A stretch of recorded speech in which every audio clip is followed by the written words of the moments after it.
Boom. Wait, I hope I turn this on. Hello? Yeah. Hello. Hello. Tyler Perry's just sitting between us. That'd be awesome. That would be really great. Just what if Devin Tyler was just Perry. Tyler Perry this whole time? It was just a really elaborate Tyler Perry costume. Devin is like Medea, basically. Yeah, that would be really cool. He'd be like the master of disguise, and like, I mean, but then it'd be really definitely the master of disguise. If there's one thing we can agree about with Tyler Perry, he's a master of he's disguise. a master of disguise. I feel like there'd be like this weird like hole though, knowing that Devin doesn't exist, and like it was just Tyler Perry like disguised the whole time. Like I would keep wanting to like text you and Devin about Starfield or whatever, what if and then I'd be Tyler Perry like, was like, "Look, man, everything was real between us. It was just." Just a different face, a different voice. be like, no, nothing's gonna change other than the fact that I'm now Tyler Perry. My voice is not Devin, and I'm not Devin. Like, what if you just acted like Devin, but it was just Tyler Perry? I'd be very betrayed, honestly. It would be weird. It would be weird to adjust to. Yeah, the fact it'd be Could like we still Devin call died. him Devin? No, we have to talk to Tyler Perry about this. You know what I mean? Let's message him. No, but it'd be like Devin was like dead at that point, like because he never existed. It'd be like if you had like a friend for years, and then it turns out they didn't exist in person. So Tyler Perry lost a bunch of weight and like had like just got really committed to the role. It shrunk in size. But anyways, let's do this. The show's gonna start in 3, 2, 1. Yo, and hello and welcome to GameSpeak Podcast. New episodes go for free feed subscribers every Wednesday in audio format on Apple Podcasts, Stitcher, Google Play, Spotify, and all of your favorite podcast platforms, as well as in video format on YouTube, so you can see us in stunning HD, where we need you to hit subscribe and click that notification bell. We are streaming live every Monday at 7:50 p.m. CST on twitch.tv/GameSpeakPodcast, facebook.com/group/GameSpeakPodcast, and youtube.com. If you want to catch the show as it happens before anyone else, be sure to go ahead and join our ever-growing community in the GameSpeak Podcast Discord at dsc.gg/GameSpeakPodcast to hang and talk games, battle and catch Pokemon, get show updates, find friends to play games with, and so much more. This show is 3 BFFs bringing you the hottest video game news of the week. I'm one of your hosts, Jamel Al-Jafra, alongside Britt Bales. What's up? And Devin's sick. Yeah. It's all right. It's just going around. It is. People It's the are bug. getting sick. They got the bug. The bug. I like how bug we is call real. it the bug. Like, yeah. it gives bugs a bad name, bug? dude. Yeah. It makes me think of Animorphs. Yeah. Or just like this weird, or like the or Baldur's Gate. No, the Beetles from The Mummy, dude. That like go under your skin and shit. Yeah. That shit used to scare me. The scarab beetles. Yeah, that shit was free. There's a lot of weird shit in The Mummy that used to scare me. The part where he like sticks his hand in that hole and then like all the bugs. It like eats his hand off. Or no, whatever. that's the Indiana Jones. I'm mixing them up. Yeah, I don't know. All I know is that part really fucked with me, and like I didn't ever want to put my hand in a hole. That's a good thing. That's a good thing to live by. Lesson, yeah, you don't put your hand in random holes. Yeah, for sure. But I was like overly afraid of like sticking my hand in a hole. Yeah. Like to the point I just thought every hole was gonna just completely just pencil sharpener my hand. Is that what happened to him? His hand got pencil sharpened? No, I mean like he sticks his hand in, he's like and he pulls it out, and it's just like bones. You know what I mean? What? I don't remember that. That happened in The Mummy? It might not have been the first Mummy. It was one of the Mummy movies. Is it like the Scorpion King or something? It's possible. It was one of the first like 3 Mummy movies because those are the only ones I really watched. Honestly, the first Mummy is great. Yeah. Like Brendan Fraser, peak Brendan Fraser, like The Mummy. Also, peak Brendan Fraser and George of the Jungle. Okay, that was a great movie. Yeah. 2 very different feelings, but 2, like just awesome movie. Now I gotta go. I'm gonna have a Brendan Fraser like watchathon. I'm gonna say something controversial right now. I watched that new Indiana Jones movie, and I actually really liked it. A lot of people said it's good. Like, I thought it was really good. Like, I thought it might be one of the best Indiana Jones movies in the series. Like, it's really good. I think they only gave it a bad review because Todd Howard's working on the new game. So right? I feel Anything like Todd Howard's involved in, it's everyone's just panned. hating, dude. There's somebody out there that's just like got an army of bots just Dude, ready just to ready. like fuck with Todd Like- Howard. He made an enemy at a press conference some like 10 years ago or something, and just It's because they're associated with Xbox now. The moment anything happens with Xbox, they're just like, fuck them. I hate them. And then it's like, dude, you've been playing Skyrim for the past 20 years. Don't say that you hate fucking Bethesda. Such a lie. Anyways, it is weird the amount of hate they get compared to other, companies. Yeah. I don't know. I don't know what happened. Like, Xbox was the shit for a while, but it's like, I think people just like, and it's like, I don't hate PlayStation. I just don't like that people hate Xbox, and it bothers me. Like, it's like, I don't get it. Like, just be like, okay, I don't like Xbox, but I'm glad you like Xbox. It's like, I'm the same way. I don't play PlayStation, but I don't not like it. I just prefer the Xbox controller. That's Bro, just. I want an Xbox so bad. I don't have any practical reason to buy one. There's no I've got a reason. computer and stuff, but Yeah. I was at the arcade the other day. First of all, I went to that Grand Central Station Entertainment or whatever. Have What's you ever? this? No. It's Grand Station Entertainment. It's in Conroe, or no, it's not in Conroe. I'm sorry, it's in College Station.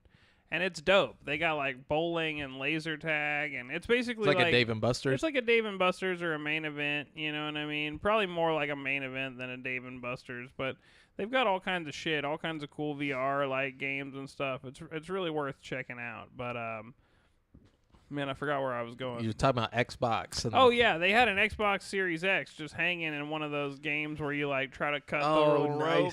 And I was like, man, I really want to fucking win that shit. But I know that game is just like impossible to win. No, so there's a guy that goes around and wins those things on YouTube. The cut the rope game? Yeah, it like certain ones, and every time he wins one, they kick him out. Like, Really? yeah, because like they'll be like, oh, you're not allowed back in here, like because they're rigged. Most of them are rigged to not win. That he's figured out how to like get around the rigging. And so, like, every time he wins one, like, they'll just straight up kick him out, like, on video. Like, they'll come up and they'll be like, you need to leave. Like, damn, because they're afraid to, like, win it again? Yeah, they like, don't want him to have, like, or win the Series X or, like, whatever's I in was there. about to say, one of them had, like, a Switch and an Mm-hmm. Xbox, so I guess if you knew the secret, you could... Yeah, they're like, just get the fuck out. I've seen people win, like, the game where it's, like, the little key that goes through the hole and it pushes That's the one I'm thing talking about. I thought that's That- the one you were talking That about. game is hella rigged, first of all, but I will say that. But I have seen people win that shit. You know what I mean? Yeah. I've seen people, like, especially on cruise ships, I think they dial it up to win on cruise ships. 'cause That's they different. wanna create hype or whatever, you know? But, like, I've seen the machines, do the thing, and then, like, woo, it wins, But, like, it's not very common. No, and a lot of the times you'll win the, like, easier prize or, like, the Now, the smaller one I'm prize. talking about that had the Xbox was, like, it had the little scissors, and it goes and it tries to cut the string. It's, That's impossible. Well, the thing that pisses me off is I've seen that one actually hit the string and like not cut it. It's like you have to cut it 4 times or Yeah. some shit. Yeah. The string can't be so thick that I can't cut it with the thing. Like, that's just cheating. You know Yeah, what I mean? definitely. Yeah, but I guess well, so that's something you've done. What else have you been up to? Let's see. Yeah, we did that for my girlfriend's niece's birthday party, so that was Nice. pretty cool. And then let's see, I've been just kind of playing Starfield other than that. Yeah, okay. I honestly haven't been doing much. Just kind of chilling. Trying to save money, so Yeah, same here. yeah, we'll tell you. Well, let's just get into what we've been playing because that's where everything's been at. So, unless you've watched something recently, Oh, I did watch the first episode of One Piece. How'd you feel about it? I liked it a lot. I'm excited to watch the next episode. I've just, like I said, I've been playing lots and lots of Starfield. It's a very like what's the word for it? It's like a feel good. It's a very feel good show. It's very chill. Very positive. But very also, hype. it's like, I don't know. It's more adult than I expected it to be. Oh yeah, there's a lot of gore. You know what I mean? Like Like- not gore, but like I wasn't expecting people to be getting like their heads cut off. Yeah, and cut stuff, in half and yeah. stuff. In the anime, it's not that gory. Really? Like, yeah, it's like the live action's way more gory They than the probably anime. feel like they have to turn it up a little to make it more like, to compensate for how wacky everything is in a live action form. Yeah, the pirate lady at the very beginning like bashes in a dude's head. Like, yeah, it's pretty I was brutal. like, what the fuck? I will say this, it's interesting, and I was not very interested in the cartoon. Like, I watched the first episode of the cartoon, and I watched the first episode of the live action. The cartoon, I mean, the anime did not make me want to, like, come back to it. No, You know what I mean? I'm the same way. Like, I watched all the way up to, like, the Skypiea and, like, a little bit after that, which is, like, probably... I don't know how many seasons that is. I think that's, like, 3 seasons in or something of the anime, and... I still like it never caught my like okay like I like the characters, like I like Zoro and I like Sanji, which you haven't met Sanji yet, and like a couple of other characters, but like as a whole I just can't get into the show for whatever reason. It's too goofy. But like the live action kind of gets more like I don't know, it just feels more relatable. This might be one of the rare instances where I like the live action version more than the actual source material. Yeah, definitely. Like I talked about it last time. It makes me sad because I know we'll never see a live action Hunter x Hunter. But I'm like, it's like after watching that, I'm like, maybe they could make it happen, like somehow.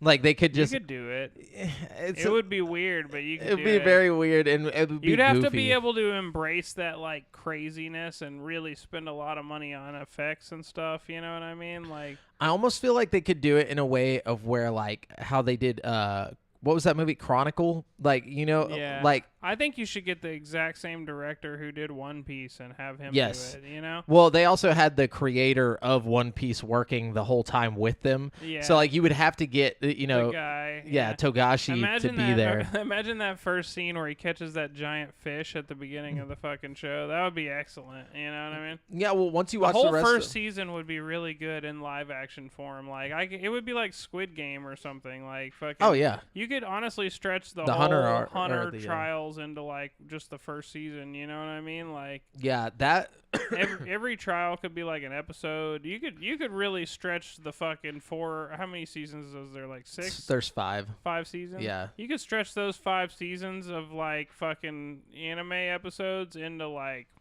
6 or 7 seasons of fucking. Well, I mean, you could also action. bring it down, like, because I think One Piece did like 2 seasons in 8 episodes. You know, like so you could bring their it episodes down. are also like an hour long. An hour long, so that's like 3 anime episodes worth of time. You know, that's what I'm saying. You could bring it all together and it could still work. It probably wouldn't hit as hard as the anime, but like it would bring people in. Well, there's not a lot of fluff in Hunter x Hunter for sure.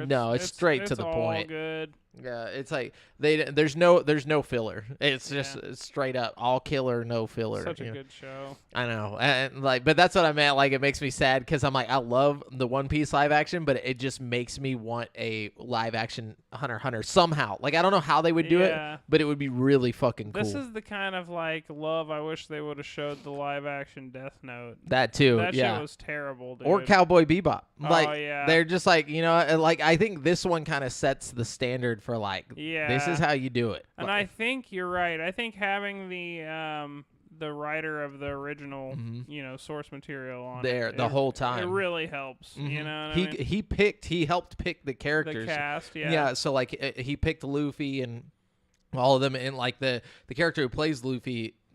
Like even had like interviews where he was like, he's like, I met him and I was like, why'd you pick me? And he was like, because you are who I draw. Like, and that was the cool part about it, was like hearing the actors talk about like meeting him and like him like telling them like why he chose each of them and stuff like that. He does have the perfect like. He doesn't seem real. Like, he seems like an anime character. Yeah, it's just really good. He's really good. Yeah, and I think Nami was like a perfect casting. Zoro, literally, I don't know how, like, because in the show he doesn't look Japanese in the anime, but like now that I've seen him as the live action like Japanese Zoro, and like the way he stands, the way like everything, he just looks like Zorro. Like it's so weird how they got him to be almost exactly the same as an anime character with green hair. Like it is I weird. need to watch a little more. Mm-hmm. But anyways, yeah. So great show. Let's get into the Starfield. What we've been playing, because that's all I've been playing. Yeah, that's all I've been playing too. Fucking so much Starfield.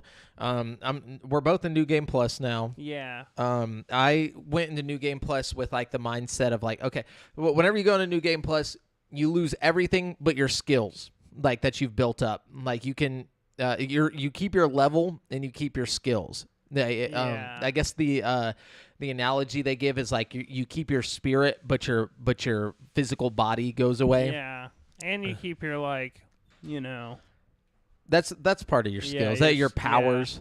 Yeah. You're like you keep all your powers and your skills, but you lose all your weapons. You lose your ships. But you gain some cool stuff. Yeah, which we won't spoil, but I guess we could. It doesn't fucking matter.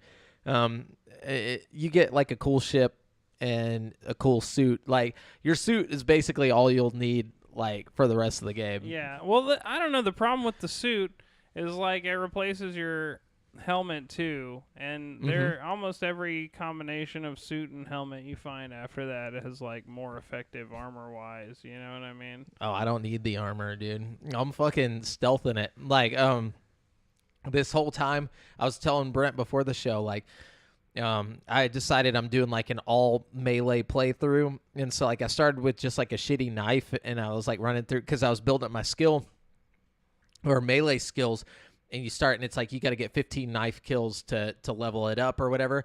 By the fourth one, you got to get 100 knife kills. So like it worked out perfectly because I got to that mission on the Freestar Collective where like you have to go in and kill all like the military guys or whatever. Yeah. It's just like 100 dudes, and I just like come in there and I've got this Varun like fucking blade thing.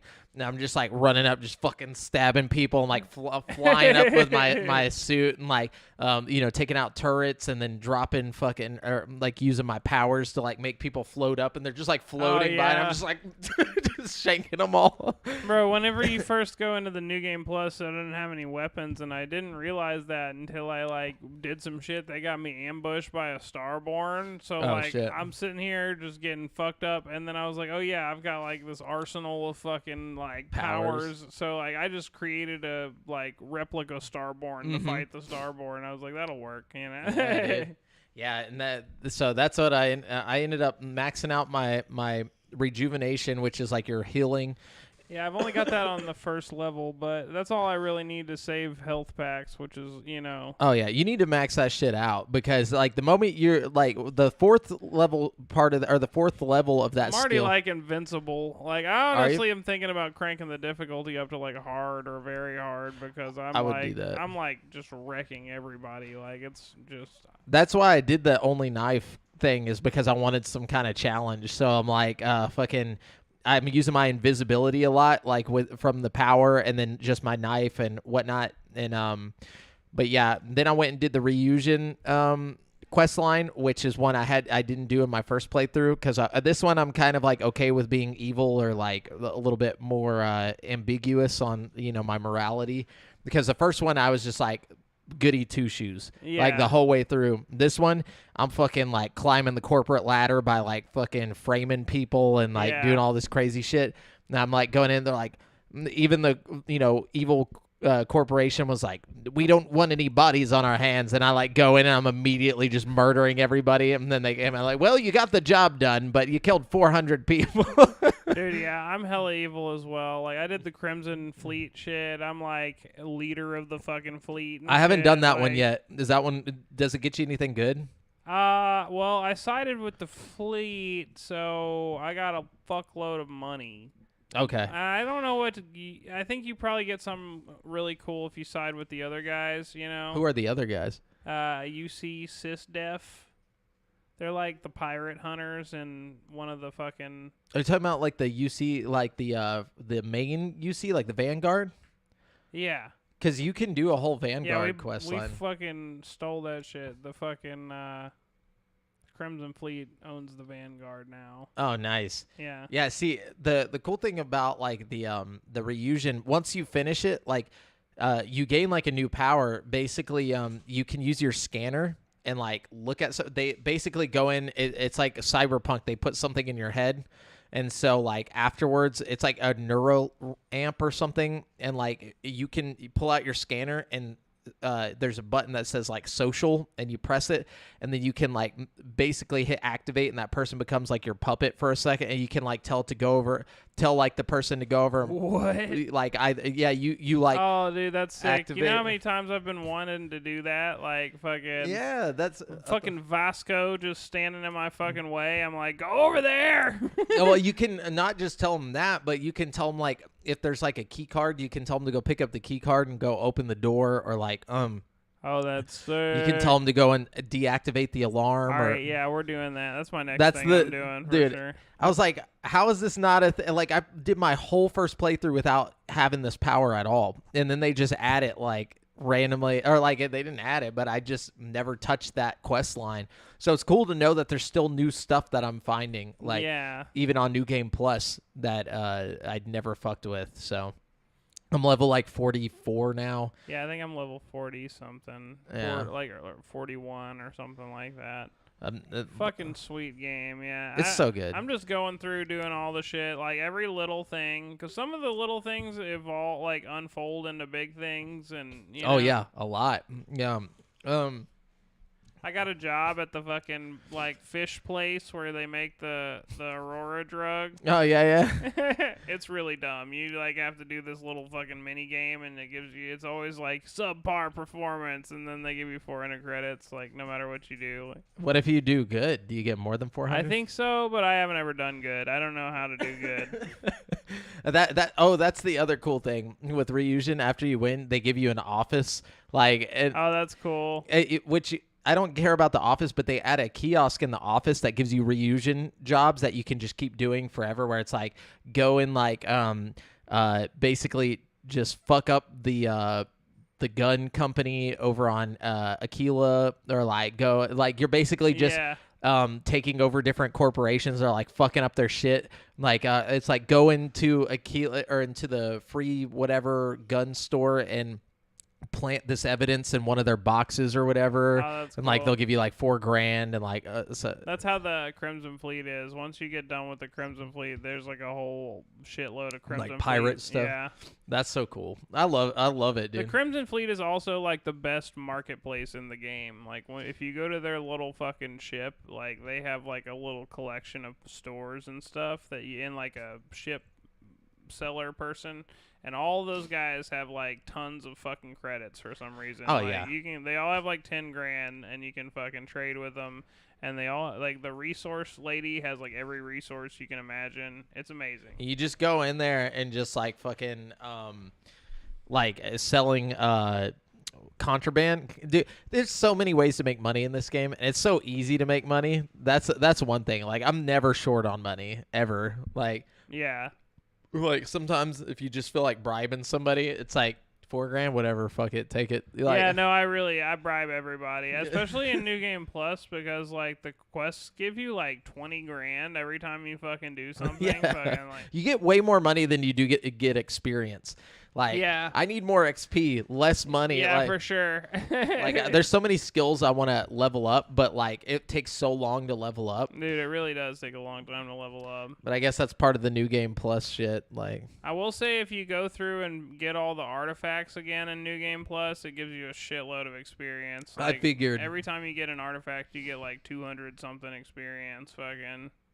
I figured that was the case. I haven't touched the main quest line since I got in a New Game Plus, but It's really easy to farm experience that way. oh yeah, I'm not gonna skip it. I'm gonna do the whole thing just for all the experience. Honestly, I'm kind of curious about, like, you know, whoever was saying, like, just go through the New Game Plus over and over again. Like, I kind of want to just do the, like, just collect the artifacts, like, 5 times and, like, Let's go see what through the happens. thing. Yeah. Yeah, because I want to know what they were talking about, because they didn't explain. They were just like, yeah, somebody told me to keep going through, you know, go to New Game Plus like over and over again, and something happens. I'm like, what? Like, what could happen? What could possibly happen? I want to know, but I don't want to like look it up on YouTube. I'm Same. just curious.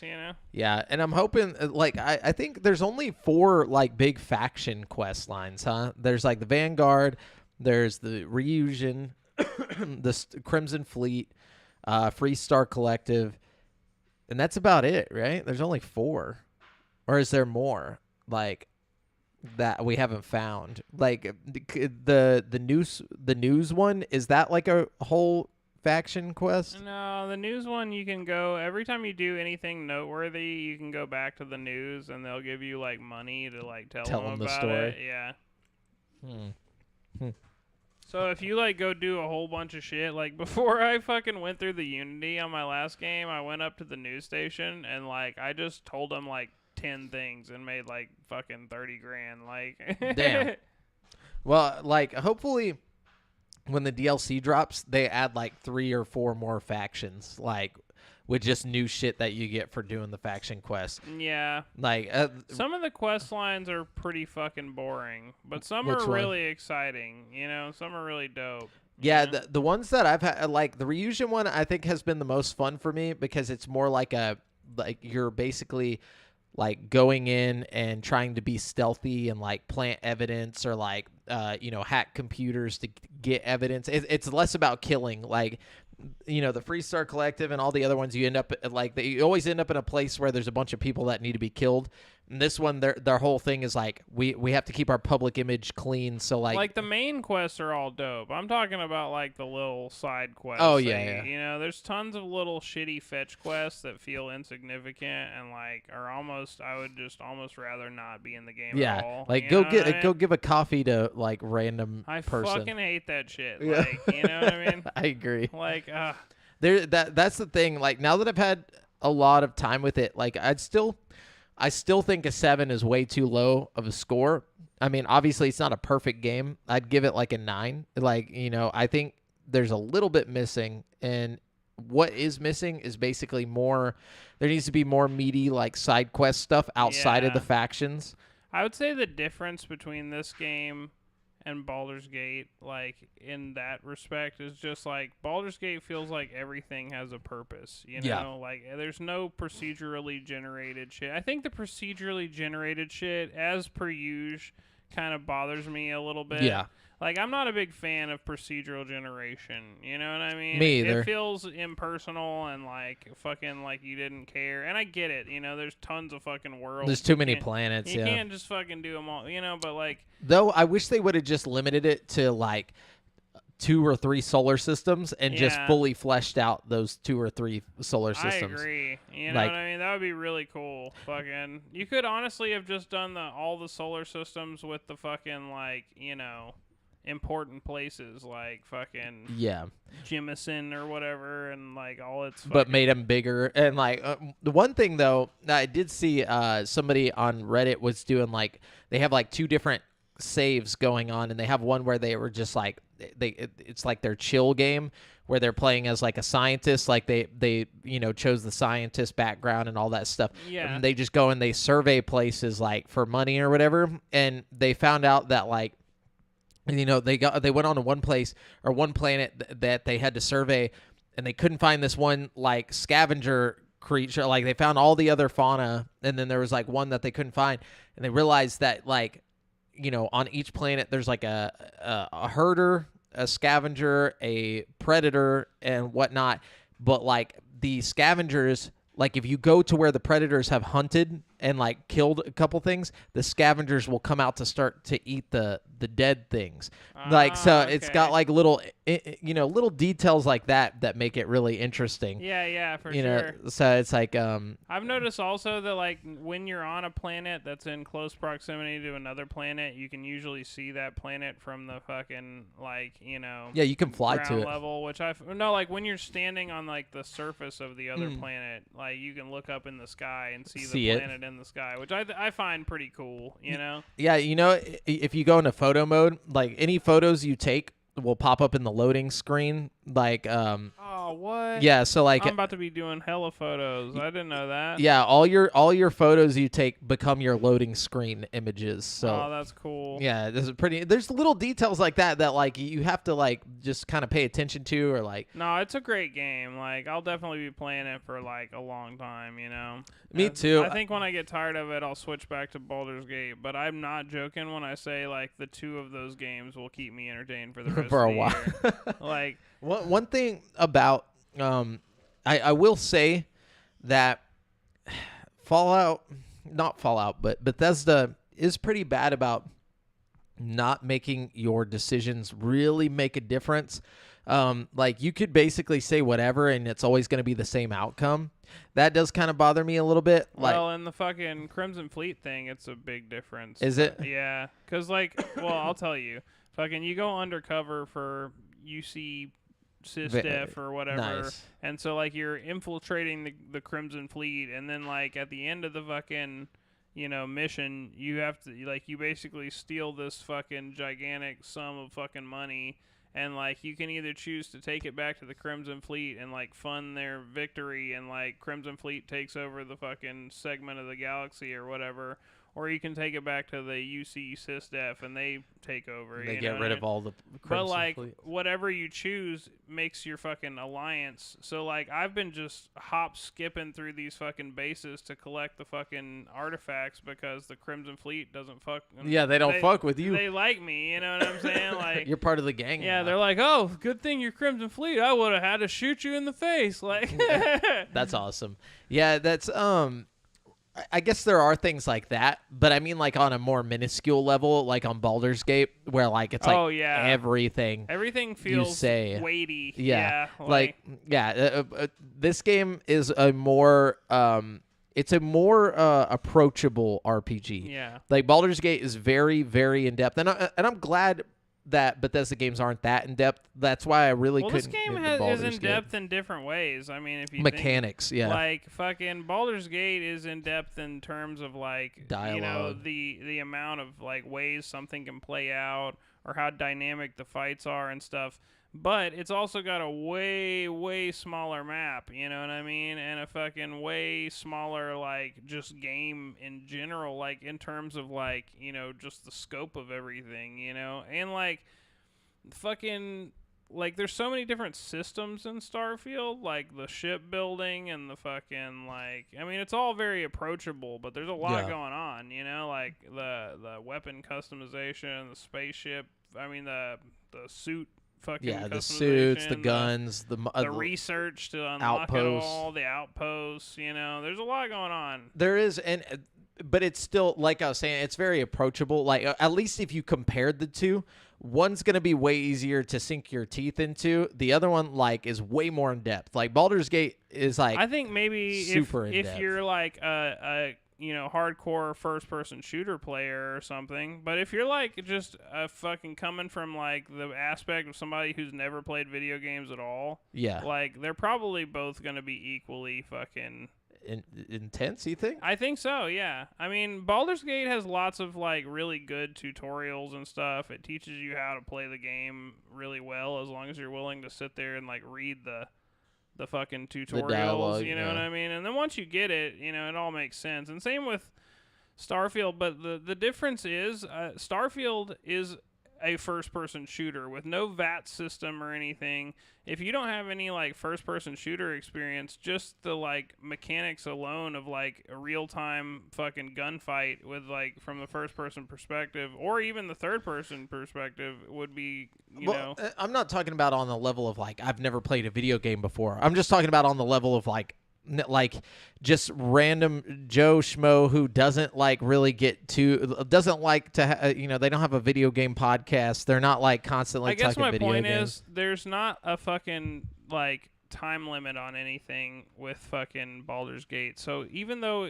it does have a lot of complex systems, you can sit there and think about it without any risk of for sure. getting hurt or anything. But you know what I mean? That's the difference. I feel like you really have to think when you play Baldur's Gate. Like in this game, there's some times where it's like, okay, you got to think. But I really like if you wanted to, you could just run through this game and like completely just hit the A button on every dialogue choice, and you'd probably still get a very similar outcome. That's true. But I think that's a lot of the fun of Baldur's Gate. That's what I'm saying. Is like, it's I'm saying like it's two very different feeling RPGs. Like one is a very in-depth like RPG, and then one is like an RPG or it's like a first-person shooter with some RPG mechanics thrown on top of it. It's like if you were to take like Mario plus Rabbids versus XCOM. You know what I'm saying? Like that's the difference I feel like you have here on like those like Mario plus Rabbids, it's a strategy real time. More like fucking Skyrim versus XCOM. You know what I mean? No, those are two separate. I'm talking about because Mario plus Rabbids is a real time strategy game, just like XCOM, but one's gonna be way more approachable than the other one. Like I feel like one is like, hey, this is for everyone. I honestly think your dislike of fucking like fantasy games is kind of clouding your judgment on this one, because like Baldur's Gate 3, despite being, like a D&D thing, is very approachable. Like it's you don't have to learn that much. Like it's got some but you dice also rolls played and stuff. You also played D&D before this, though. Like, as someone who's never played D&D and, like, went into that, it was, like, a lot to take on. Like, it's a lot to learn. Like, you had real-life experience with D&D. You know a lot of these, like, a lot of the lore of these, like, characters and things. Like, the closest thing I ever had... I don't know any of the lore. Like, we were playing... Our D&D campaign took place on Mars and had nothing to do with anything D&D. Oh, no. Was it sci-fi? It was sci-fi, That's cool. Yeah, but I mean, like, you still knew what, like... I do get the mechanics probably a little better, but, I mean, like, I'm sure lots of people played fucking Disco Elysium and didn't fucking think, oh, this is super fucking crazy complex, Is Disco Elysium also D&D? I mean, it's the same kind of, like, dice-rolling fucking mechanics for decision-making and stuff, you know what I mean? Yeah, for sure. Where, at the end of the day, like... It's Disco Elysium with a fucking XCOM style fucking like battle system mixed in. You know what I mean? Like that's Baldur's Gate. You know what I mean? But in a fantasy world and way better than both of those games. Yeah, I would say yeah, Baldur's Gate is, like the fighting system is very reminiscent of like old like JRPGs or like even Fire Emblem, like in the way that you just kind of pick the area. Everything is different than like a normal RPG. Like your battles are going to take a long time to do and stuff. It's like chess. But it's not like, hard to do. You just have to like be like, that's part of the fun. You have to be willing to sit there and think it out. Yeah. Yeah. But like again, you're only going to have so many battles throughout the whole game, you know what I mean? Like you're not constantly just like fighting the entire time in Baldur's Gate. Like there's, no. You could be if you want to. You could also sneak and stuff, but you also have to think about it because of like all the different things. Like you almost forget that you have all these things because there's so many wheels that like you're like, ah, fuck, I gotta fight these people. But like you could have actually just like went, or not visible, but could have just sneaked and like, or, went around or whatever, and like, oh, sorry. All I'm saying, like, I honestly think Baldur's Gate is the more like, it's a real RPG. Like, and I think like, and I'm not saying that Starfield isn't a real RPG. It's just it feels like so like.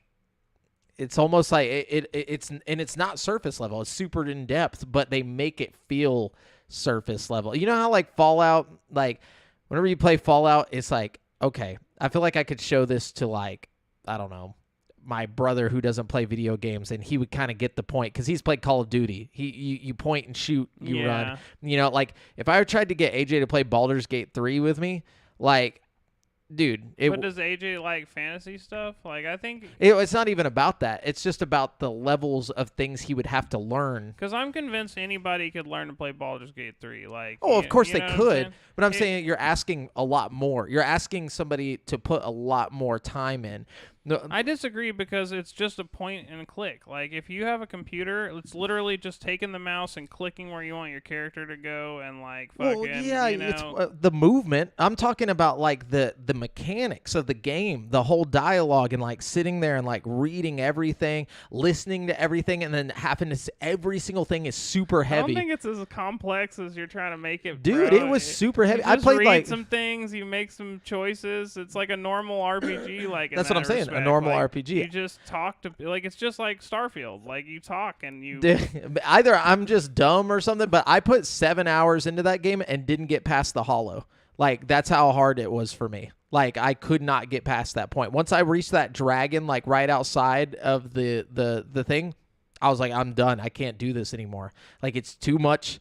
I can't win this fight. Like I don't know what to fucking I don't even do. know what dragon you're talking about. Because the game's so in depth, you probably didn't even encounter that same situation. You probably came up on some shit that was too high level for you, man. Sometimes you gotta just turn around and go do something else. It's like Elden Ring, you know what I mean? Like, well, it was like telling me to go to this place. It was like right after the hollow, it was like it was basically showing me on the map, like this is where you need to go. And so I was trying to get there, and on the way there, I walk into a fucking dragon. Like the only path there, I walk into these people, they just killed somebody, and there's like a dragon chilling with them. And I'm like, okay, well, I'm going to try and just be like, hey, and I like talked my way out of it. And then the dragon fucked me up for some reason. Like, I don't even remember why, but I had talked them out of killing me. And then they end up killing me anyways. Like, and it just kept on. I kept having to reload my saves and then all this stuff. And it was too much. It was too hard for me. Like, I really couldn't get it, dude. Like, I'm that dumb.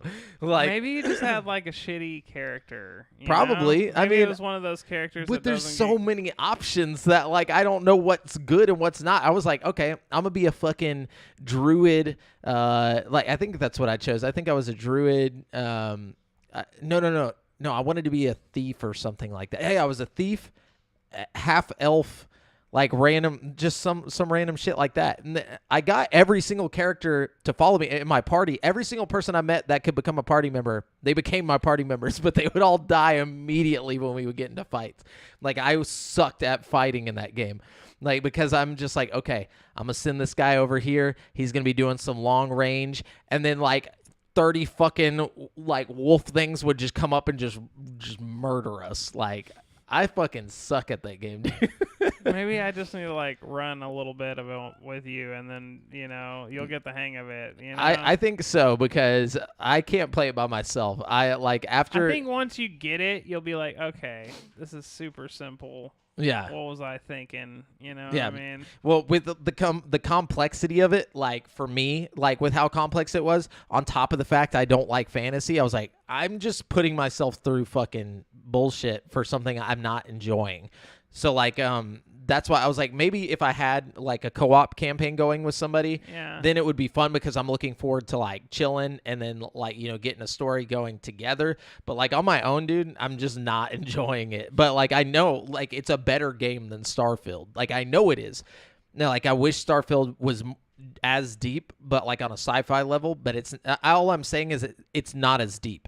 Like Starfield's nowhere near as complex. I feel like Starfield's deep in different ways. You know, like there's definitely more shit to do in Starfield than there is in like Baldur's Gate, but it's not as like important feeling. Yeah, you that's know what I mean. yeah. Like, yeah, it's not weighty. It's like you can say some dumb shit to somebody and they'll forget about it by your next sentence. Like you could be like, yeah, that's because I'm fucking awesome and you're stupid. And then by the next sentence, you're in like, Baldur's Gate, I've had people just straight up kill me. Like, for saying shit. Yeah, like fucking, like I had one thing where this guy, like the dude in your party that's like a vampire, you wake up and he's like drinking your blood. And I was like playing with my friend and I was like, fuck it, I'm just going to let him just keep drinking my blood and just see what happens, like surely eventually he'll stop or something. And I was like, they gave me like 5 chances to stop him, and like fucking I kept just letting him go, and then finally my character just died, dude. Yeah, just straight up fucking died. I had to have my buddy like come over and like use a revive scroll on my character's body and shit to like bring him back to life and stuff.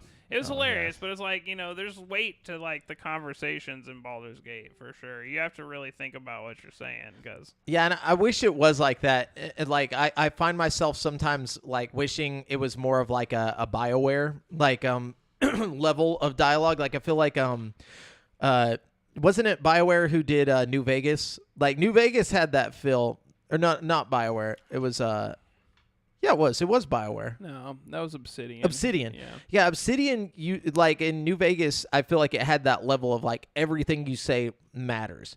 But like Fallout 3 was more like this, where it's like you can just say shit and it won't really affect anything, like to an extent. Like obviously there's like big moments, yeah, you know, where it's but like, not yeah. every conversation. Where in like New Vegas, I feel like every conversation, or like you could kill off somebody that like was very important to the story, and you just miss out on that whole part of the story. Yeah. And this one, it's not really happening. Yeah, like, that's a big thing in Baldur's Gate for sure. Like you can just kill important people. Like, just lose half of your game. I'm doing an evil playthrough right now in Baldur's Gate, and it's like you can be a character called the Dark Urge or whatever. He's just like, if you go like to make a character on Baldur's Gate, right? You can either make a custom character or you can play as like an origin character, which is like one of the characters you meet throughout the game. Yeah.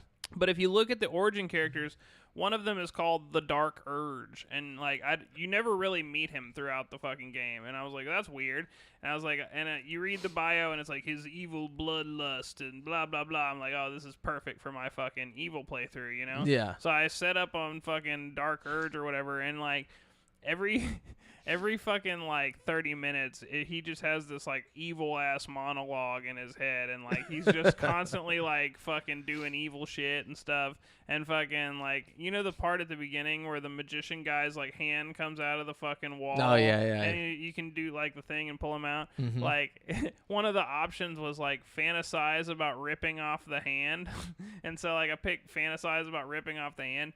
And he's like, he gets this like horrifying smile on his face, and like it just like zooms in on him, and it's like, before you know it, you've actually done it. And like everybody in your party's like, oh, okay. And like just in your inventory, you have a fucking severed hand from the rest of the game. Like He's just dead. Yeah. Yeah. See, I like things like that, but it's also a lot. But like I feel like if there was like a happy medium that like Starfield would have pulled off, like I really am kind of looking forward to what's the one that's coming out from the guys who did Outer Worlds? It's the new one, the new like Skyrim looking one. It starts with an A. It's like Avowed. Yeah. I'm hoping, because that's Obsidian. So like I'm hoping they do that, like now that they have the time to like. Well, and they're doing Outer Worlds too. That which too should also be pretty good. You know? I just want it to be super in depth. Like I really wish, like one thing, you know, like I said, Starfield's a 9 out of 10 for me.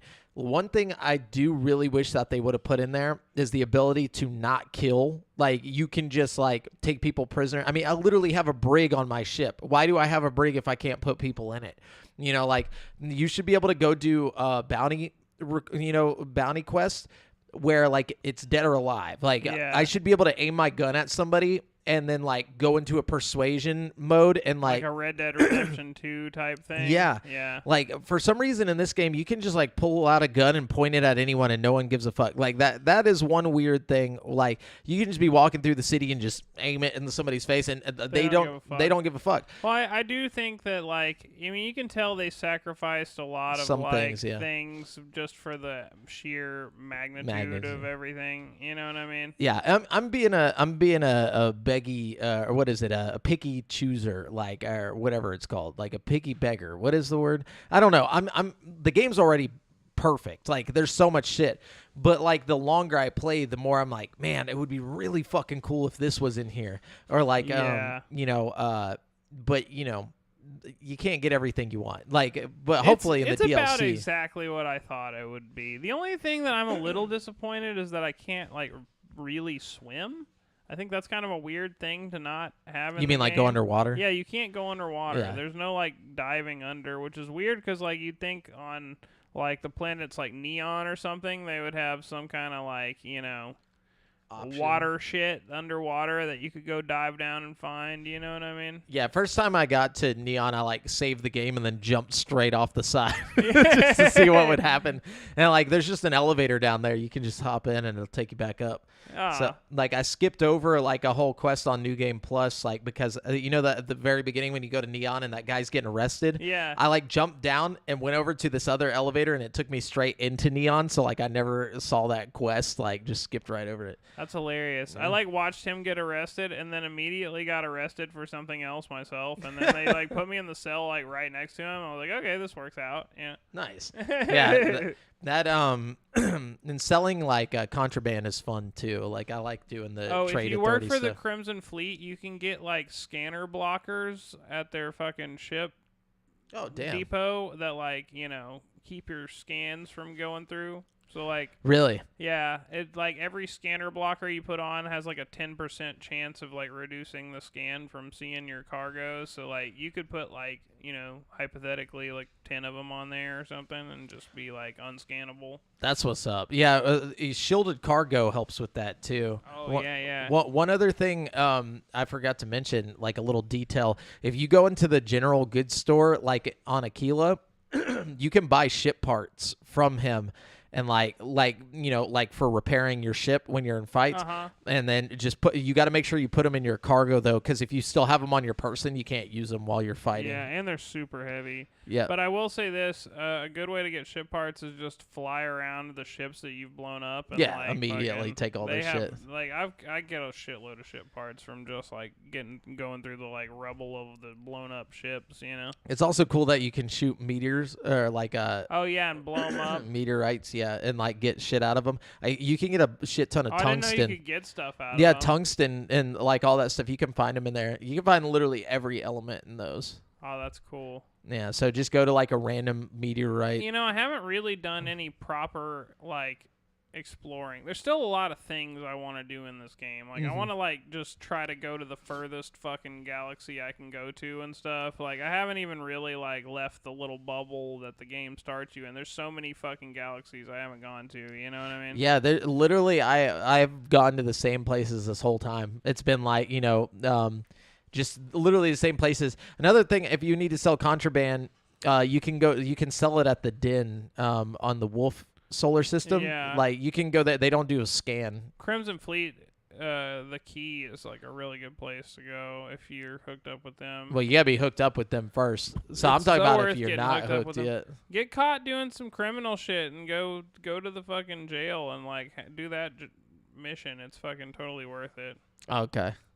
I think you have to be in that space to like and get caught doing a crime and then like fucking in Neon or something. Yeah. And fucking they'll come pick you up. Did you do the gang mission thing on Neon? No, I haven't done that yet. I want to join a gang. Yeah, for sure. I'm already like a Crimson Fleet guy, so I was thinking, you know, might as well. Maybe my reputation will precede me. You know what I mean? Me and Vasco are just kind of roll on everybody. He's just emotionless. He's the perfect like companion if you just want to do some evil shit.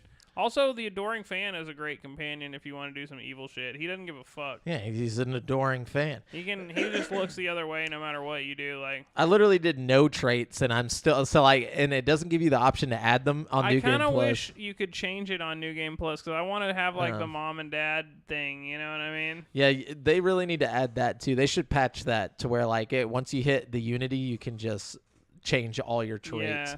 But I'd like to add some mods too, but I don't want to go through all the process of like going on Nexus mods and stuff. Well, part of the news today, which let's just go ahead and get into the video game news. The news. There's not a whole lot, but no. Todd Howard basically came out and said that they're going to add mod support in like early 2024 or so. Very nice. So they'll have like the actual like on console and PC, so it'll good. Be all across the board mod support. So that's cool.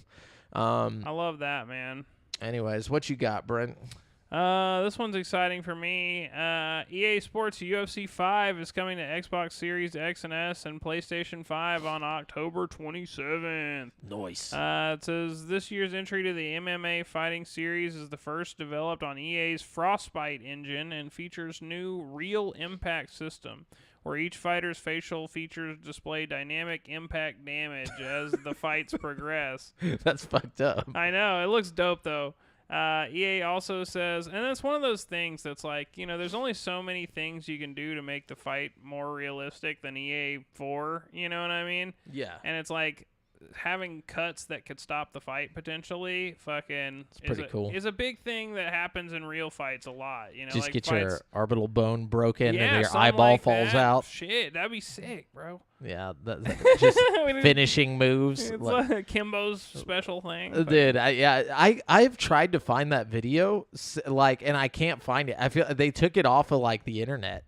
The video. I saw it like at some point not too long ago. I feel like the last time I saw it was at your house in like 2007. Like I've literally tried to find, because I thought it was like something I made up in my mind that Kimbo Slice punched a dude's eyeball out, but like that happened, right? That was a thing. It didn't like come out. It was like hanging, like. It was just like bulging out, like it was definitely out of the socket. Yeah, he like fucking busted it. It wasn't like hanging off the socket or anything, it was just like. And he told it, and he was like, "You want to keep going?" I was like, "Dude, Kimbo Slice is a psychopath." He's still trying to fight that dude. But yeah, I've never been able to find that video again. It was one of his backyard like fights. Yeah. But yeah. But if you pre-order, you get Muhammad Ali and some other characters, and you get 3 days early access. That's the new thing, the early access. So nice, yeah. Good job, Game Pass. But some good news for Starfield. Starfield has overtaken the Elder Scrolls V Skyrim's all-time concurrent players record on Steam in its first weekend available after full launch. So data from SteamDB shows Starfield sitting in 27th place in Steam's all-time list, while Skyrim is now in 31st. Wow. Starfield hit a peak of 330,723 concurrent players on September 10th, while Skyrim's record peaked 12 years ago at 287,411. The crazy thing about this, though, is that the fact that this is Steam numbers. So, like, that's concurrent Steam players. So that means, that's no Game Pass involved there. Yeah, that's just straight up purchased game. Yeah. So like on Starfield's doing really well for sure. Yeah, imagine. You can only imagine how much this is bolstering Game Pass sales. Oh, you know gosh, what I mean? dude. Like, I paid for it. I don't even own the game. I paid for early access to where I don't own the game. Yeah, I paid same $31 to rent a game, basically. Basically, me too. Yeah. But it was worth it. It was totally worth it. I got so much progress in those like 5 days or dude, whatever. Yeah. We had a great episode last week. Whenever they do because whatever DLC or whatever, fucking. Oh yeah. On. I don't even know what fucking I get other than that though. You just get the first round of DLC, I think, and then you get that little like extra artwork bullshit that was on the side. And I think there's supposed to be some skins in the game or something that I haven't seen. So yeah. like I think you can like put skins on your gun or something. But like I've never been able to put skins on any of my weapons. I had one skin for the like laser gun you find really early game. Maybe that was it. But I don't know. I'm gonna have to. I never even Googled it because I was just like, all right, I'm playing the game. I know I get DLC. That's all I care about. But anyways, yeah. So I honestly think, yeah. But also, this is part of the big news. While it's perhaps surprising to some that Starfield hasn't achieved a higher spot on the list, having topped 6 million players overall with 1 million concurrent players on launch day, its inclusion on Xbox Game Pass has largely convoluted its numbers. So it's like they hit 6 million players overall, but like Game Pass doesn't show, like the amount of people that purchased and all that stuff. So it's like all we have is Steam numbers right now. So, but I imagine that's pretty damn good. Yeah. Yeah. I imagine Xbox is happy over there. Like they should be. They got their. They finally got a good. They got a good one. Yeah. Now we just gotta hope that they keep putting out good ones. Obviously, this is their big one, but like hopefully Avowed's worth it. Outer Worlds 2 is worth it. Yeah. I think those probably aren't coming for a while. Those are supposed to come early 2024. Yeah, but I mean, like, we haven't seen enough about it unless they do some. Or serious... no, Avowed is. Sorry, not Outer Worlds 2. Outer Worlds 2 is a ways off, but Avowed is supposed to be early 2024.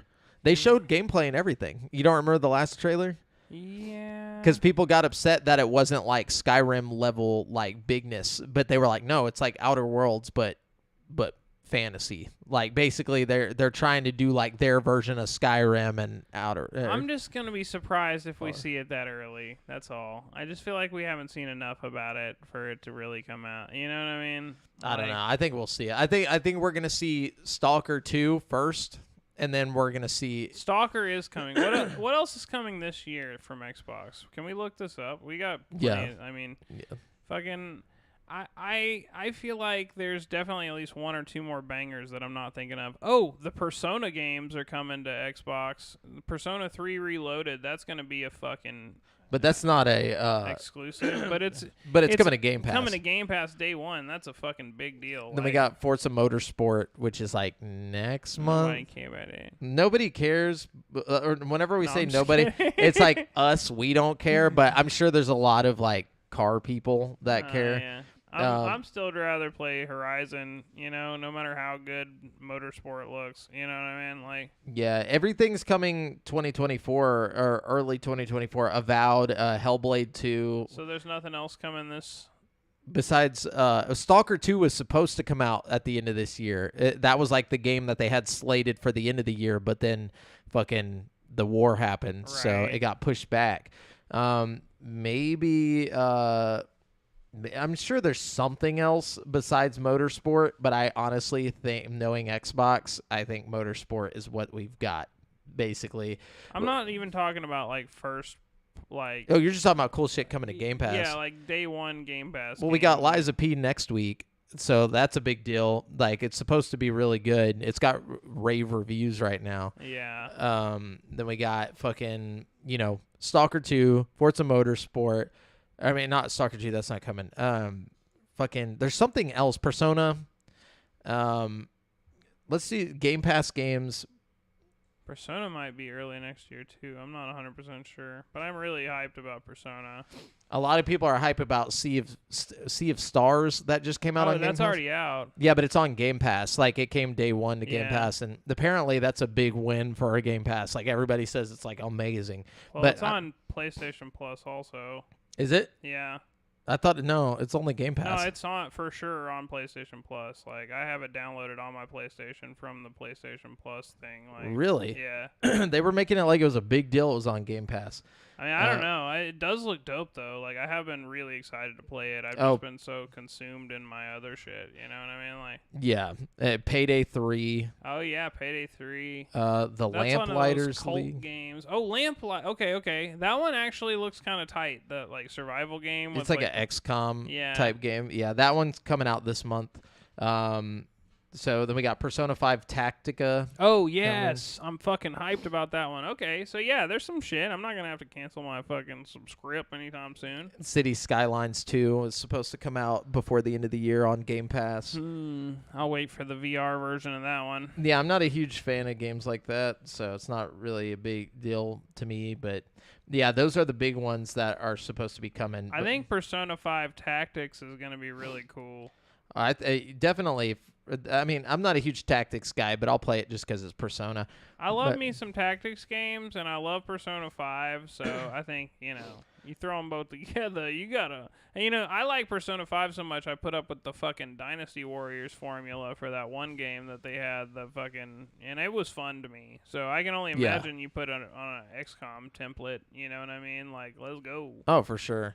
Yeah, and early 2024 is going to be good for Xbox as well, if everything comes out. We got Avowed, Persona 3 Reloaded, Stalker 2. If we even get like 70% of that shit, I'll be happy. You know what I mean? Yeah, definitely.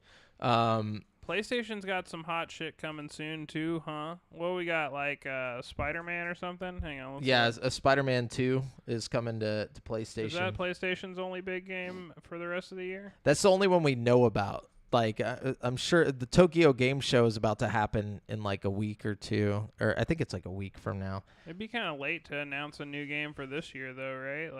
Like, yeah, but they might do some like indie or like third-party shit, like Stray. Yeah, there's some great third-party shit that's coming out soon. I think Alan Wake, is that coming out before the end of the year? I know the new Assassin's Creed game's coming out before the end of the year. Yep. Okay, so we got Alan Wake coming out before the end of the year. Assassin's Creed, that's going to be on both platforms. Yeah, both of those are on both platforms. Yeah, Marvel. So Spider-Man's going to be the big game for sure. Yeah, for that's the thing PlayStation. though. PlayStation has Mortal the Kombat's ability coming out this year too.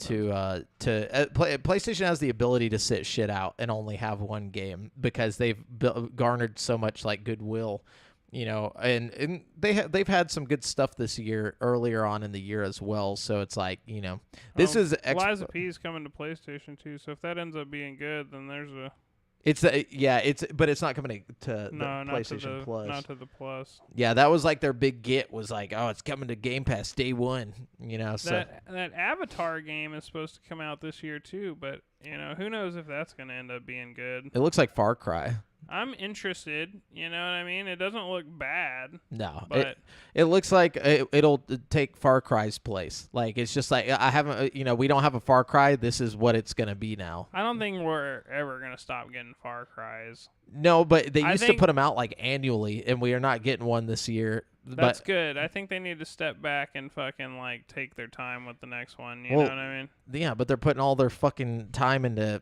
20 Assassin's Creed games right now. Yeah, but look what they did with Assassin's Creed. I think Far Cry has reached the point where we were at with Assassin's Creed, like fucking Unity had too much or whatever. shit going you know, on. like we had like 7 Assassin's Creeds, and then we're like, all right, fucking, this is just, we got to step back and just redo the whole thing. And then they came out with Origins, and it like revamped the whole, you know, Assassin's Creed formula.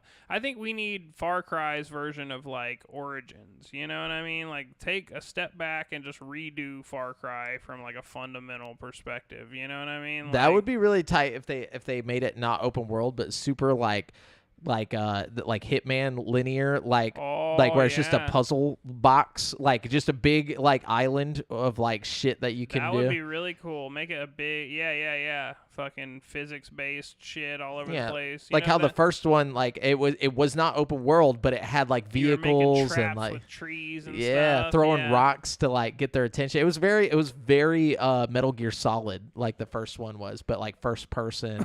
And it was in the Cry engine, right? That's why I had like such beautiful fucking graphics. Well, that was the whole point. They were trying to show off their fucking new graphic engine. It was or whatever. so pretty, dude. Same with Crysis. Fucking that was Far Cry, Crysis. You know what I mean? Good times, dude. That first game was really cool. But yeah, I wish they'd go back to that and just like, but with all the technology we have now and like the you know memory capacity that we can do, like just make something so fucking in depth, like just a big Hitman island. Yeah, you know? That'd be really cool. But anyways, did you go? I don't know. I've only got one more though.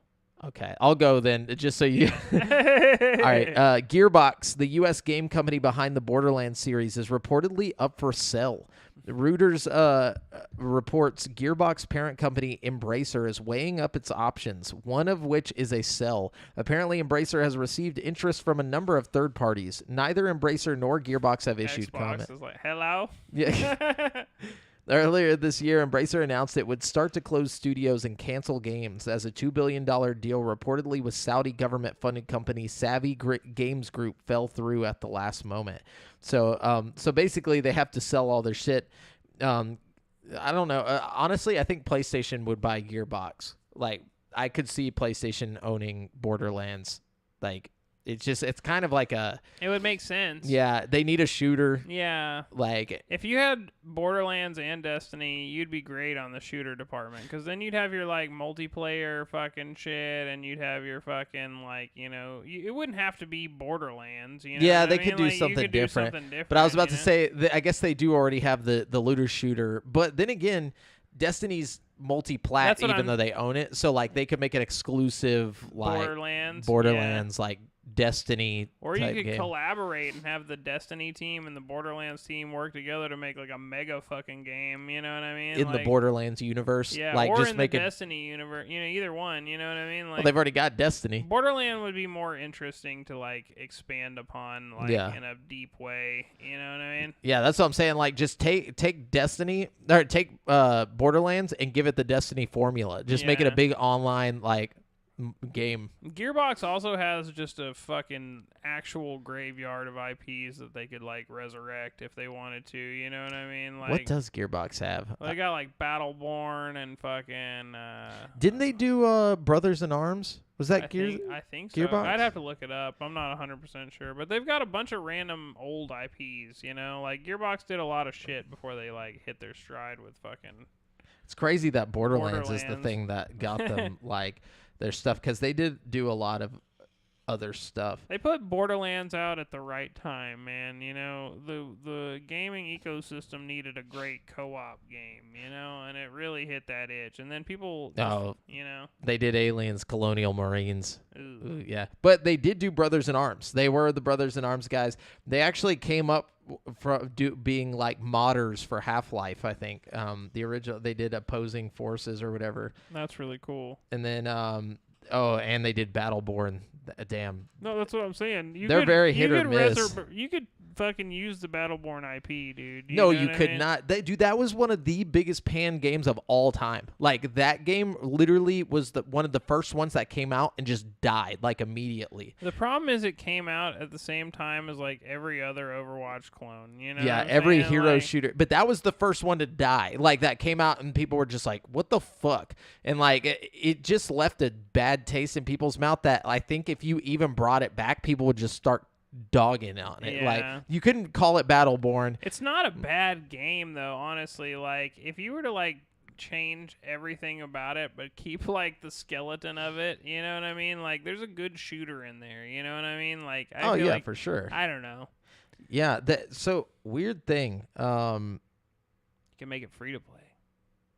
Yeah, I don't know why it shows that they worked on. I guess some of the people from Gearbox worked on Tony Hawk Pro Skater 3 for some reason. It's such a random thing, but yeah. Anyways, they should have got famous with Samba de Amigo, dude. No, I'm just kidding. And Halo, they helped with Halo. Okay, I thought they had more noteworthy shit. Yeah, I mean they don't have like any great IPs that there are theirs. But besides Borderlands, I think Borderlands is like their first thing that was like, this is our game. Like, Yeah. I think they worked What on a about bunch of Brothers stuff. in Arms? Is that theirs or is that like? Brothers in Arms is Ubisoft's. Eh. Yeah, so, but I mean, Ubisoft needs to bring that shit back. Love that game. But anyways, yeah, so Gearbox might be sold. Let's see who gets them. Damn. Yeah, let's see who gets them. See who gets them. Nobody. No. All right. Developer Larian has confirmed that Baldur's Gate 3 will be getting crossplay, though the timeline on when exactly it will release is a little fuzzy. Larian's director of publishing, Michael Dowse, told Eurogamer that the game was always intended to have crossplay. Dowse said, "It was always in the plan, but we knew it wouldn't be for launch. It's in the roadmap, and though we have an idea of when we'd like to get it ready for, we don't want to put a date on it till we're sure. Basically, the feature is coming. It can just be tricky to implement, especially since the team hasn't yet launched the final version of the game." Wait, what? The game is definitely launched. It might be an older article. Okay. Still, like they know about the Xbox version coming. Still, like But, the Xbox yeah. port, it's only a matter of time. The PS5 and PC versions are out now, with the Xbox Series X and X versions coming later this year. For now, you can only play online multiplayer with folks on the same platform. Both versions support split-screen local co-op and cross-saves, so the Xbox Series X port should also ship with those features. The Series S version is removing co-op to make sure it can release on the platform, but it might still get might still get it in a post-launch update. In other Baldur's Gate 3 news, it turns out that the game's companions were so horny because of a bug, and the latest hotfix has repaired some of Minthara's dialogue. Hotfix. No, So some hot fixes making a game less hot. You know what I mean? Fix the hotness. We gotta stop it. Yeah. Speaking of, Baldur's Gate. Basically, there's like some more added to. Basically, it kind of shows why the Series S was having some trouble. Even the PS5 on the split screen has supposedly been having a little bit of trouble because apparently they're saying that it's all based on the CPU and not the GPU. So like all the stuff that's happening with the split or the split screen. So like it aims for 30 frames, but it says that like it's actually averaging around 27. It's like dropping down below and stuff like that. So it's kind of like the Series S never had a chance. Like if the PS5 and obviously the Series X is probably going to have the same trouble. Yeah.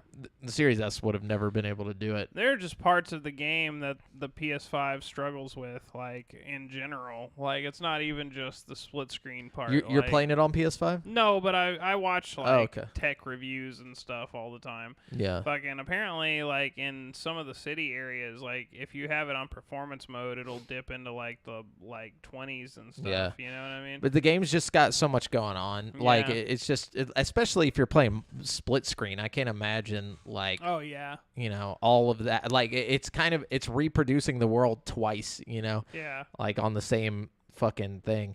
But, anyways, Microsoft has announced an Xbox digital broadcast for Tokyo Game Show. The broadcast is set for September 21st at 2 a.m. PT and will share progress on games from Xbox and Bethesda, showcase games from creators mainly from Japan and Asia, and make announcements of new games coming to Game Pass. So that's cool. So September 21st, we're going to get some new Game Pass announcements, hopefully something interesting to add to the persona and all that stuff. So I forgot about this. So there actually is going to be more games coming this year, but who knows what they are.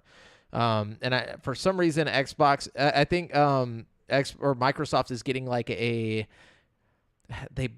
are getting like an Asian office or something like that. They're getting like some people from like the Asian, I guess, like area to work with them because they need more like I guess like of a footing in the Asian culture, I guess, like because Sony's like always killed it in Japan and, you know, Asia because they're from there, you know, and they got all the JRPGs, all the good shit. Apparently Xbox is trying to get some of that. So we'll see what's going on there. Didn't they say the new Xboxes were selling better in Japan than the... Yeah, marginally better. But, you know, like it's like... it's better to them is like they sold 3, you know, like better than 0.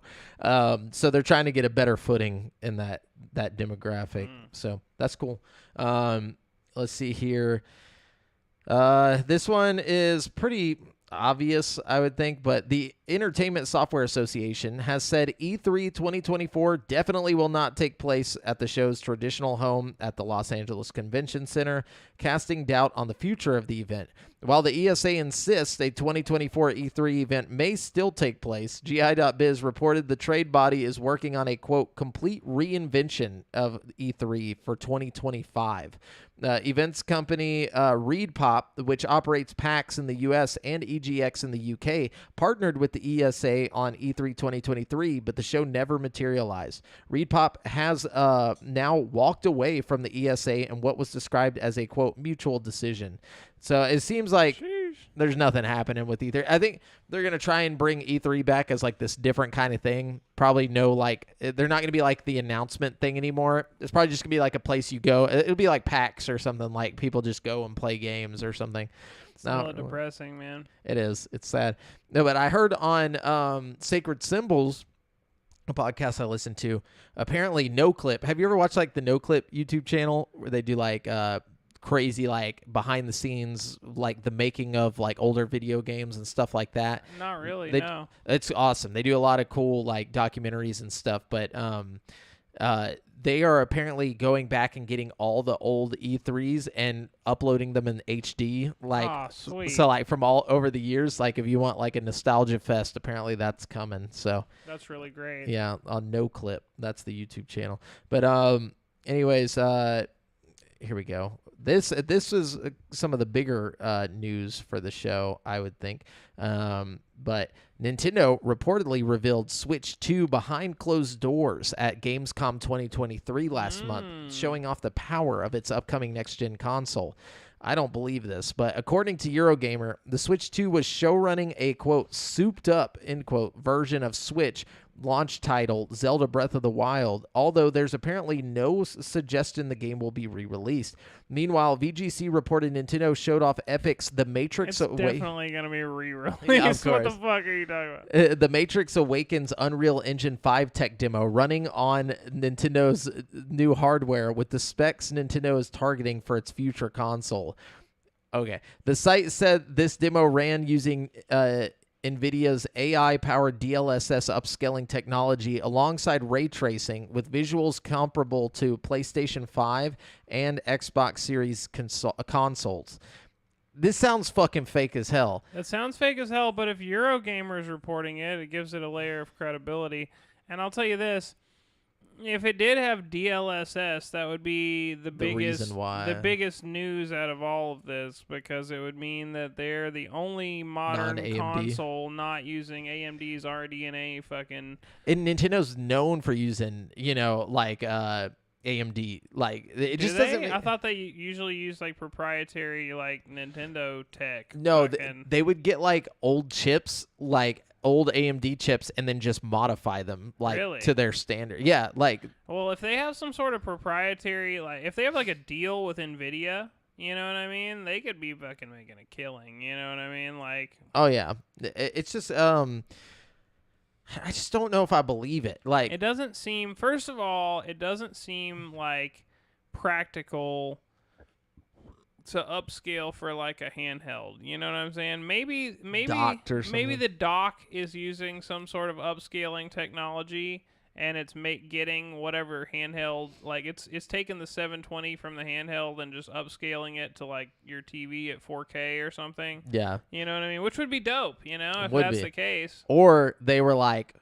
yo, Xbox has to give us Call of Duty for the next 10 years. We got to make sure we can handle it. Yeah. Like, maybe that's what it was. Maybe they were like, this is how we'll be able to play Call of Duty. Also, they probably realized that, like, this console has to have the same longevity that the fucking Switch did, because the Switch has done so good for so long that they need a console that can, like, outlast fucking, you know, do as good for as long as the Switch did. Oh, yeah. yeah. You know what I mean? When the Switch came out, it was an incredibly impressive piece of hardware. You know, it was just, like, nearly it was the only fucking one like 10 years ago at this point. You know what I mean? It's only been 7. It just feels like it feels you know like 10, but, like, it's actually been out. a long time for the lifespan of a console. You know what I mean? Like, yeah, because the Wii U came out, that was initially going to be their console for the Xbox One and PS4 generation. Yeah. Then 3 years after the Wii U came out, they were like, all right, we got to fucking in this.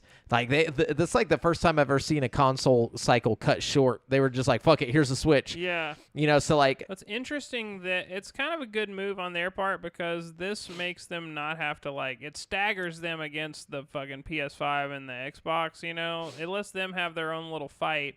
Yeah. And then you can swoop in and take the secondary, like, market. Yeah, which is what they've always done. Yeah. But if this is Series S level even, like, that'll be insane. Like, to have a handheld that's Series S level, like, quality for Nintendo, it's just unbelievable to me. But I'm thinking you're probably going to get more of a Steam Deck type device, you know, which isn't.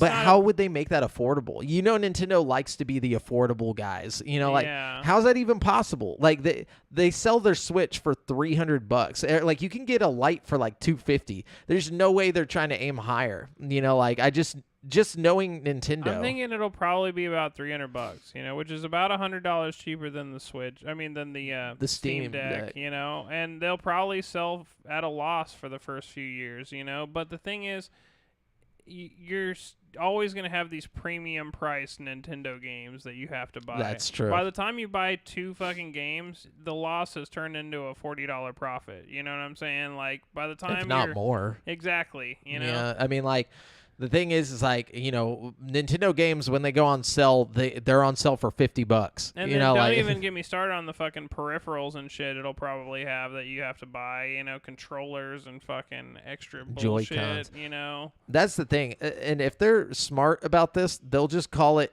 the Switch 2, or they'll call it Super Switch, like, just so people who don't play games will know that, oh, this is the next Switch. Like, you know, because most people don't know. Like, you'd be surprised. Like, you know, grandmas and stuff going to buy consoles for their kids. Like, Like, oh, they got the Switch. And then, like for Christmas, they go into GameStop or Walmart and they're like, well, what do I get them? And they're like, well, they got the Switch. Well, there's the Switch 2. And it's like, oh, shit. Yeah. Like if they call it something crazy like the Nexus or like some random thing, like they're going to fuck themselves. I don't think they will. Yeah, it's got to be blatant. It's got to be like, this is the Switch successor. Well, I mean, it's like how when they put out the 3DS or the fucking Wii U, I think it'll be something like that. Yeah. Or like the Super Nintendo. I think it'll be like Super Nintendo Switch. The next fucking the Switch. SNES. Like, they got the SNES. We need the SNES, the SNS, Super Nintendo Switch. That would be tight. Yeah. Yeah. But anyways, so yeah, interesting on that. Good news for the long-awaited, hit game that's going to be coming out, Skull and Bones. It's suffering yet another breach in the hull as Ubisoft's long-delayed pirate game has lost another creative director. According to a report from Kotaku, creative director Elizabeth Pellin left Ubisoft Singapore to return to Ubisoft's Paris headquarters earlier this summer. Pellin had been working on Skull and Bones since 2018. This marks the third time Skull and Bones has lost a creative director. Kotaku's report also says Ubisoft Singapore is facing an organized labor campaign from Singapore's Creative Media and Publishing Union. 5 years ago, basically she's gone. And this game's not coming out. All right. At this point, they should just put it out and just let it die because it's yeah, man. They're just wasting money at this point, like just funneling money into this game. Like so many games have come out between like when they announced this originally and like 10 years ago or some shit. Like it's just not. Nobody's gonna play this. Like put it out and put it out for like $20. And put it on Game Pass, put it on PlayStation Plus, like just put it in places where people might give it a shot, and like just let it go. Try and make some of your money back. That the millions upon millions you've been spending making this game for 20 years, and just let it go. Sometimes you gotta let it go. Watch you gotta cut your losses. Be the dopest game ever whenever it finally comes out. It's not. As soon as they said you couldn't board other ships, I'm like, what's the fucking point? Yeah, you got a good point. Yeah, like you can't have a pirate battling game where you can't board the other ship. Like it just makes zero sense. It's true. Just play Sea of Thieves. There you go. You're done. Yeah. But then we got a little bit more big news from Nintendo here. I would say it's fairly big news, but apparently Nintendo has said it has no plans to release DLC for The Legend of Zelda Tears of the Kingdom and is moving on to a brand new game in the series. In an interview with Famitsu Eiji Aonuma, producer of The Legend of Zelda Tears of the Kingdom, ruled out additional content for the Nintendo Switch exclusive. Quote, there are no plans to release additional content this time, but that's because I feel like we've done everything we can to create fun in that world, Aonuma said. Hell yeah. I agree. Like, it's not It was a complete fucking game, dude. It didn't need anything else, man. No. Like it was just like a perfect fucking It was a playground, like full of shit to do and like filled to the brim. And also the story's not what you're there for. I'm sorry, but that story, like, maybe there's some people that are like into that, but like I was just there for the fun. It's still more interesting than most Zelda stories. Definitely. I feel like, but not enough to where I need a DLC to give me more story. Like, no. I honestly would not go back. If it was just a story DLC, I would not go back to it. If it added like a new map area, yes. I'd probably go play that. Yeah, give me that. Or like with new like abilities or something to fuck around with. But no, like just story, no. I want a whole new game. Honestly, it doesn't even have to be all big and crazy like Zelda, like Tears of the Kingdom. You know what I mean? Like just I wouldn't mind just like a more scaled back like traditional Zelda game, just between fucking betweeners. Big, you know? Like, because it took 7 years to make this one. We went, but in between we had like the remake of Link, A Link to the Past. See, that'd be cool if we did like just a whole new like but old school. Oh no, Link's Awakening. Yeah. No, So, I want that too. Like, or just remake like Ocarina of Time or something. Like remake there's a it. lot of them you could remake. Yeah. Especially in the fashion of the last one that they did. You could do like Minish Cap like that, Oh, and yeah, that would dude. be incredible, man. Just anything. Like any of the old ones, you could literally do like any of the old ones and just do them in a different style, or like make them in 3D or something. It'd be cool It'd to be take cool. Oracle of Seasons and Ages and like combine them into like To one game. Yeah. Yeah, just one long Master Quest game Yeah. and make it 3D, make it look like Ocarina of Time, like level. Yeah, that'd be sick. It'd be tight. And then what else we got here? There's a Stray movie being made. The game's basically a movie, but replaced an upcoming Xbox console exclusive that has found its way to several most anticipated lists thanks to its lavish pixel art has been delayed to 2024. Developer Sad Cat Studios announced the delay. I don't even remember this game, but Me either. they announced the delay alongside a production update, stressing that the team, quote, do understand the game's scope and that development is progressing at a steady pace. However, the high quality of its visuals, which includes more than 500 meticulously hand-painted animations made just for platforming, has put the release behind schedule. I don't even know what this is. I really don't remember this either. But it says after replaced initial announcement in 2021 and its follow-up trailer in 2022, we had this incredible high bar of community's expectations. The team wrote in a statement posted on X. And at this point, we knew that we can't afford to release a subpar game. This is our first game, and we want to make every aspect of it the best it can be. So, I mean, at least they're being honest. Yeah. And they're like, we don't want to put out a shitty game. Ain't nothing wrong with that, man. Yeah. Nothing wrong with that. Yeah. It says, replace one praise for its 2D or 2.5D art when it was first announced. It was part of a showcase that at the time, so like, yeah, I don't even remember this one. I'm gonna have to look it up later. But yeah, so it's coming 2024, and that's it for the news. We're gonna go into this week's hot releases, which this week we got some hot releases. We got Myth Force that you remember this one? It's like supposed to look like Saturday morning cartoons of like the 80s, but it's like a first person like shooter. I don't remember this at all. What's that game that you play? The Hades? It's like that, but like first person, and like it looks like a Saturday morning cartoon. Okay, like that sounds He-Man. pretty cool. Yeah, it looks cool, and it's been getting decent reviews from what I've seen. Is it on Game Pass or anything? No, it's coming to Xbox One, Series S and X, PS4, PS5, and Switch on September 12th. And then we got Ad Infinitum, or as they say in the trailer, because it's British, Ad Infinitum, which is like it's a World War I horror game. Like I don't know how to explain what it is, but you're basically in the trenches, and there's like these fucking like creepy things in the trenches. Like from what I saw, you like see a dude. They're like you're in first person, I think, and it kind of reminds me of like the games that you play all the time, the anthology. The Dark Pictures. Yeah, but it's like first person, and it's based in World War I, and like this guy's like he sees all What's the bodies. this called? Ad infinitum. Sounds like my kind of thing. I was thinking it's probably something you'd like. It's coming out to PS5 and Series S and X on September 14th. Look up a video of it. It's pretty, but I don't know if it's going to be good. And then we got The Crew Motorfest coming to PS4, PS5, Xbox One, Series S and X, and PC on September 14th. And then we got Monster Hunter Now, which is like the Pokemon Go of Monster Hunter, coming to mobile on September 14th. Okay. And then we got Baten Kaitos 1 and 2 HD remaster coming to Switch on September 14th. And that's the the GameCube like RPGs that were made by the people who make the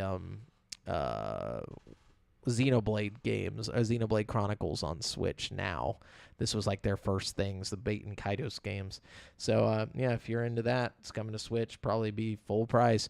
And then, let's wrap it up with ChatGPT trivia, Brent. What do we got? Okay. Well, we were talking so much about, the Nintendo Switch that I was like, yeah, I'll just go ahead and ask the old ChatGPT to do some Nintendo Switch questions. So Switch questions. these are 5 Nintendo Switch trivia questions created by ChatGPT. So, as per usual, they might be a little weird. Let's see. Okay. Question number 1. What was the code name for the Nintendo Switch during its development? It was the hold on, I remember this one. Oh gosh. Ain't no way you remember this one. What's the first letter? It's only 2 letters. Oh, the NX. Ah, you got it. Yeah. I knew what it was. I just couldn't fucking because I was like, is it the Dolphin or was it the NX? I couldn't remember. Good one. I think Dolphin was the GameCube. Yeah. All right. Let's see. Which popular game series features a character named Link and was the launch title for the Nintendo Switch? Mario. No, I'm just kidding. The Legend of Zelda: Breath of the Wild. Oh, you got it! Holy shit! Well, yeah, you know. I know. All right. I know a lot about the Switch. Question number 3. What is the name of the hybrid console mode that allows the Nintendo Switch to be played on a TV? Sorry, again, these are all made by ChatGPT. Is that a real question? It's a docked mode? Like I'll accept it because that's totally right. But it says TV mode is what it that says. is some what? This is what it says, man. I'm calling Mr. This GPT. is the fun of ChatGPT trivia. Yeah, okay? yeah. Hey, it's part of the charm. All right, here we go. It's a feature. Question number 4. What company developed and manufactures Nintendo Switch's custom Tegra processor? AMD, right? All right, no, hold on. The name of the company? What company developed and manufactures the Nintendo Is it Switch's someone I know? custom Tegra processor? Could be somebody you know. Intel? Oh, it's a processor. Yeah, it's got to be Intel, right? I don't know.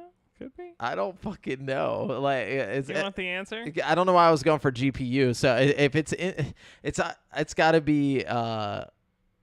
Yeah, I'm just gonna say Intel. It's probably not right. NVIDIA. Is it? Yeah, allegedly. According to ChatGPT, you got to take what ChatGPT says with a grain of salt. But apparently, NVIDIA is responsible for the custom Tegra processor in the Nintendo Switch. Interesting. So they already have a relationship with the Switch. NVIDIA. Yeah. Interesting. Yeah. All right, question number 5. How many Joy-Con controllers are included with a standard Nintendo Switch console? What? 2? Yes. What kind of question?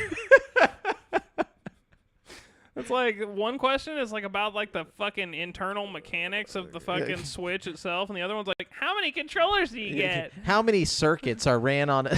What is a link? All right. Well, that was a good episode. But remember, you've been listening to GameSpeak Podcast, courtesy of GameSpeakPodcast.com. The show posts for free every Wednesday on all podcast platforms, but you can watch it live before anyone else on twitch.tv/GameSpeakPodcast every Monday evening at 7:50 p.m. CST. Be sure to join us and the rest of the community at GameSpeak Podcast, at dsc.gg/GameSpeakPodcast. Check out our other video content on YouTube, and if you want to stay up to date with your boys, you can find me on Twitter at the handle AlJaffer Brent at Brent has 1, that's the number 1, and Devin at Devondrius. And check out the GameSpeak Podcast Instagram. Until next time, listeners.